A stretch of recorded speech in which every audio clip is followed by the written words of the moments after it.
Guys, in this video I'm going to show you some really amazing Canva codes that you can use to find some super useful and super eye-catching elements. So the very first code that you can use is 3D Fun Classroom. Just type it in the Elements tab and in the graphics you will be able to see them. So just have a look at this one. This looks really interesting. You can use it in your thumbnails, you can use it in your designs to show classroom, and the thing is that these are all designed, these are not actual pictures, and just have a look at how perfect these are. The second code that you can use is the 3D error icon. Once you have typed it over in the Elements tab, it will show you these error icons that are not just the ordinary error icons. So let us see some of these. So this one looks 3D and it's quite perfect. You can also use this one, and the thing is that with the Canva sites also now available, it is more likely that these icons will come in handy at some place while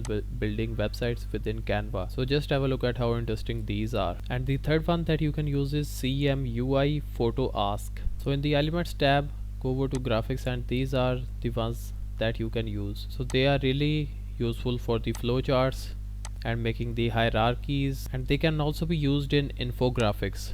So these are also interesting and you can use them as you will. So if you found this video to be helpful, drop a like on this video, because I'm going to keep creating content related to Canva, and if you are interested in seeing more content, you should definitely check out the other videos on the channel as well.